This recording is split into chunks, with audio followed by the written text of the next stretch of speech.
It's a shit season so far. Cheers to that. That's virgin. Now, yeah, Actually, but to be honest, mine, beginning of the season was fine. I mean, fourth round of Melbourne. Yeah, you played I really played well the quarters and was fine. I was winning matches. Yeah. But then, yeah, but it's so I don't know. Everyone can play tennis now. I feel like the level is just like if you start missing this 2% of wanting to win or die. Yeah, especially for the players who are literally winning the matches only because of the attitude and spirit, then if you drop 5-10%, it's your level goes down so much. It's true. It depends so much on the game style because if you have a huge serve and you can sometimes really not feel it and you can still pop the serve, but if you have to fight to death for every point, then it's and if you don't want to fight for every point, sometimes it gets a little bit just hard to get yourself but going. It's it's not just fight, it's you go and you push yourself, you are working for every point, you are doing, but then there is just no this sparkle, which it's impossible to describe that, it's you felt it one time or or not, and without this, and you cannot just artificially get it. It's something I don't know. I agree. Well, once you lose it, it's a disaster. No, but I think you're just tired. I personally think no, but honestly, because if you're tired, you can't really. It's so hard to just really because what she's talking about is when you have to push your limits basically, and it's so hard to do when you're just not feeling 100%. If you're not feeling fresh and energized and ready to go, and you really need to just up and just keep pushing, and then you're just fuck me, I just don't want. I just want to do this.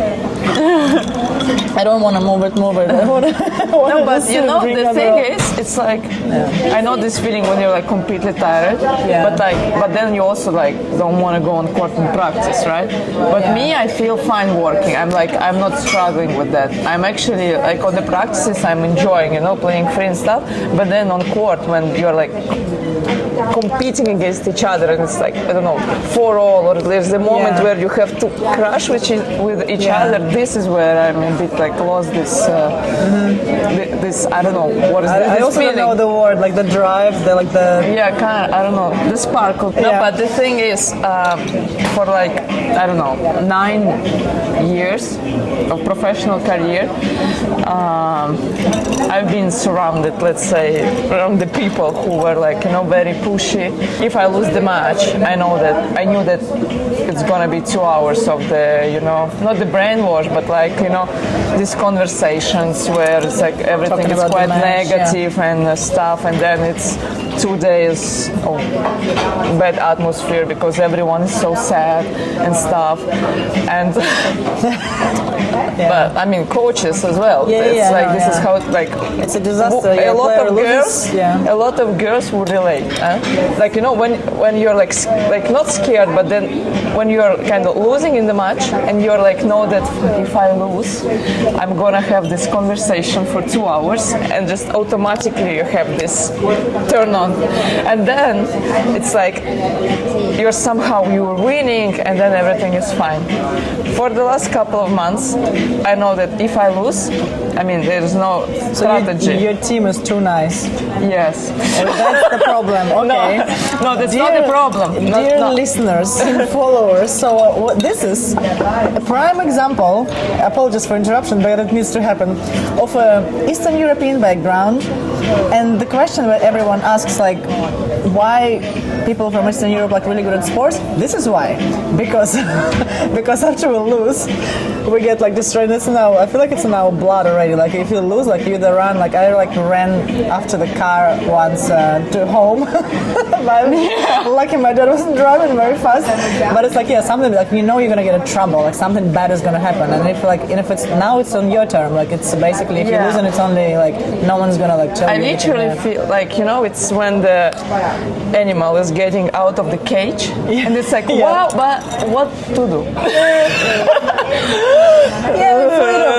Freedom. freedom. You're like, I was always told where to go and how to go and stuff, How and to now behave, I'm like, okay, nice, perfect. I feel safe, but where to go? So you know what I mean? You know, like. And now I have to find this drive. So the motivation now, it's not that not to get punished. It's like within, like something. God. I have to do something for myself, like to find this motivation inside me, which is after many years, I feel how my brain is just not braining. Literally, like to make this switch. I mean, I have to do this switch because it's healthy. I mean, that one I would end up in the psychiatry. I'm glad. No, I'm really glad you mentioned it because I was like, do we need to tell her that like this is no, not no, I'm exactly, just trying to understand I mean, it's not good. I mean, you can do it for a long period of time, but then there is a consequences for that. So now I just need to kind of change, understand, like find a new way to push yourself. It's not easy because I honestly during the match I'm like I feel like how I'm fighting. Like one guy I know, we spoke now, and he was like, Dash, everything is so easy. You just finally wearing the shoes of your size. Finally. And when you're going outside on the tennis court, you're still waiting for the shoes to be small and give this impact of the, uncomfortable. But you don't, but you're not getting it. And your brain is confused, like, where is this? Where is this? So you need to now find another, like another drive. And it's not easy. I'm kind of a bit freaking out. It's interesting actually. Like this is the reason why I wanted at some point I wanted to get a psychology degree because like since I'm playing tennis, there's so many cases on tour. Like it's, but we all like so seriously fucked up, like in many different ways. But like tennis is just not like it does things like this to you. Like I mean, imagine being like a normal person. Let's be honest, but it's not tennis, particularly. It's environment, not just in tennis. No. It's like different problems happening in different sports, different jobs and stuff. No, yes, of but course. we of have course. a but certain ours is pattern. too extreme. We because, have some pattern. And we just like, yeah, whatever. Well, I hate tennis. there are positive moments and there are like moments like that. I'm sure. I mean, there's always ups and downs, sometimes mostly downs.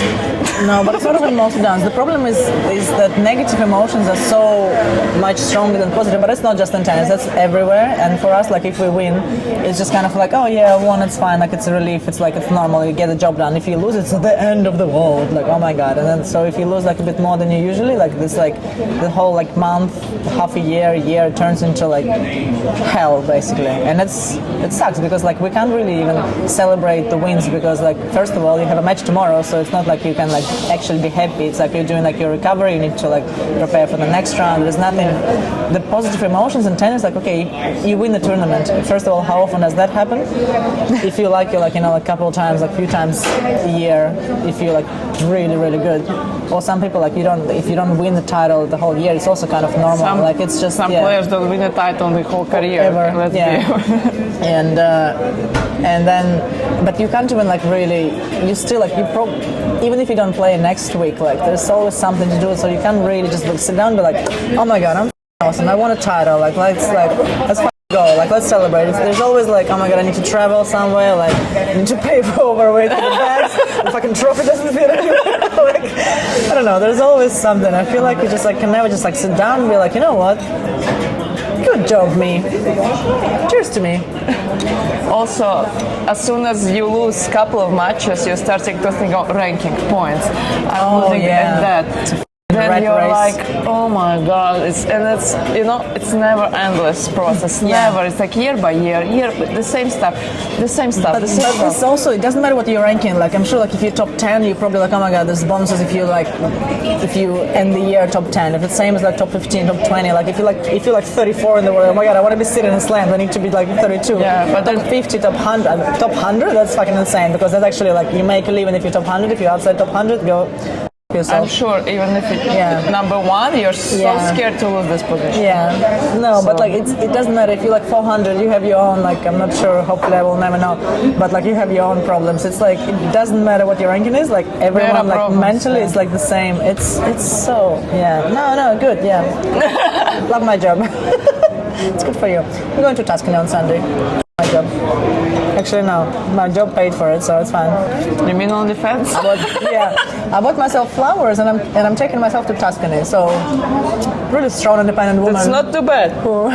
Not too bad.